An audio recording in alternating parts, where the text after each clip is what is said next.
स्वागत है आपका आज के एपिसोड में। चलिए शुरुआत करते हैं पिछले अभ्यास प्रश्न से। हल्दी घाटी का युद्ध किस वर्ष हुआ था? ए 1576, बी 1556, सी 1596, डी 1606। इस प्रश्न का सही उत्तर है विकल्प ए 1576। चलिए देखते हैं इसके विश्लेषण को। हल्दी घाटी का युद्ध वर्ष 1576 में मेवाड़ के महाराणा प्रताप और मुगल सम्राट अकबर की सेना के बीच लड़ा गया था, जिसका नेतृत्व आमेर के राजा मान सिंह प्रथम ने किया था। अतः विकल्प ए सही है। तो चलिए शुरुआत करते हैं आज के एपिसोड की पहले प्रश्न से। जम्मू कश्मीर के निम्नलिखित में से किस जिले में पाकल दुल जल विद्युत परियोजना स्थित है? ए किश्तवाड़, बी रियासी, सी बारामूला, डी कुपवाड़ा। इस प्रश्न का सही उत्तर है विकल्प ए किश्तवाड़। चलिए देखते हैं इसके विश्लेषण को। केंद्र सरकार ने जम्मू कश्मीर के किश्तवाड़ जिले में 1000 मेगावाट की पाकल दुल जल विद्युत परियोजना के विद्युत पारेषण लाइन के लिए मंजूरी दी है। यह त्वरित निकासी घरेलू उपयोग के लिए सिंधु नदी बेसिन से अधिक जल दोहन करने की सरकार की तत्परता को दर्शाती है। अतः विकल्प ए सही है। अगला प्रश्न है, राजकोट किला महाराष्ट्र के निम्नलिखित में से किस जिले में स्थित है? ए चंद्रपुर, बी नागपुर, सी रायगढ़, डी सिंधुदुर्ग। इस प्रश्न का सही उत्तर है विकल्प डी सिंधुदुर्ग। चलिए देखते हैं इसके विश्लेषण को।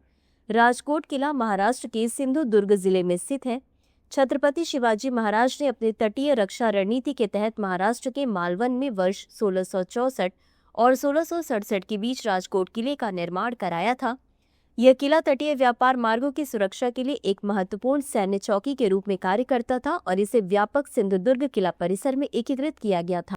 अगला प्रश्न है, निम्नलिखित में से किस राज्य में इलिनोइस टेक यूनिवर्सिटी ने अपने पहले परिसर की घोषणा की है? ए बिहार, बी महाराष्ट्र, सी गुजरात, डी कर्नाटक। इस प्रश्न का सही उत्तर है विकल्प बी महाराष्ट्र। चलिए देखते हैं इसके विश्लेषण को। इलिनोइस टेक यूनिवर्सिटी ने घोषणा की है कि विश्वविद्यालय अनुदान आयोग ने मुंबई में एक नया परिसर खोलने की उसकी योजना को औपचारिक रूप से मंजूरी दे दी है। इस स्वीकृति के साथ ही इलिनॉय टेक भारत में डिग्री प्रदान करने वाला पहला अमेरिकी विश्वविद्यालय बन गया है। यह परिसर कंप्यूटर विज्ञान, इंजीनियरिंग और व्यवसाय जैसे उच्च मांग वाले क्षेत्रों में स्नातक और स्नातकोत्तर डिग्री प्रदान करेगा। अगला प्रश्न है, निम्नलिखित में से किस वर्ष विश्वविद्यालय अनुदान आयोग एक वैधानिक निकाय बन गया? ए 1950, बी 1953, सी 1956, डी 1960। चलिए देखते हैं इसके विश्लेषण को।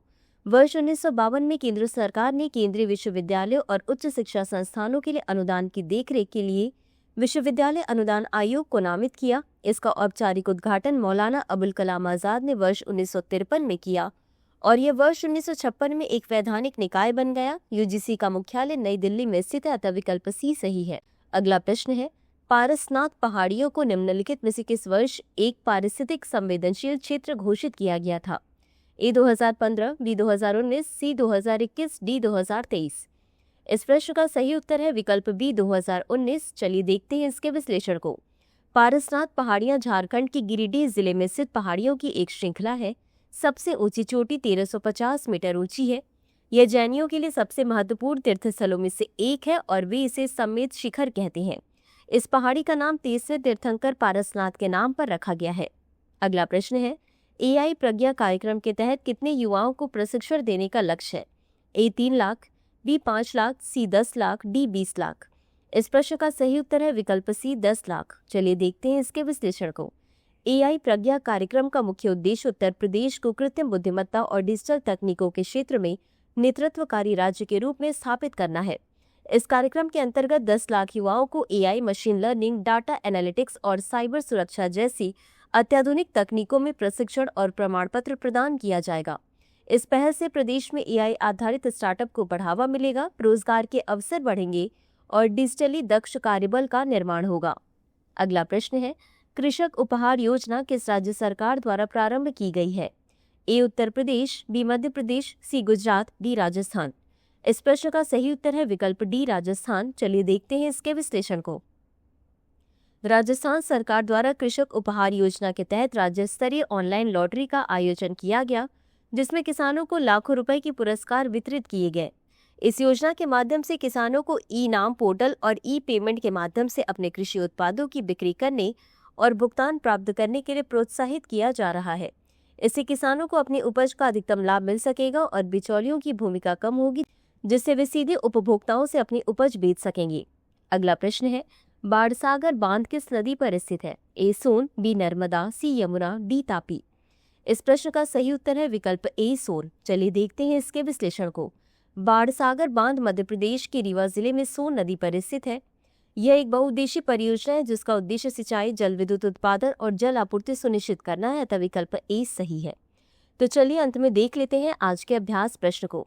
किस राज्य ने ताप्ती बेसिन मेगा रिचार्ज परियोजना को संयुक्त रूप से लागू करने के लिए महाराष्ट्र के साथ एक समझौता ज्ञापन पर हस्ताक्षर किए हैं? ए मध्य प्रदेश, बी गुजरात, सी राजस्थान, डी उत्तर प्रदेश। इस प्रश्न का उत्तर कमेंट बॉक्स में जरूर दें। आज के लिए बस इतना ही। धन्यवाद।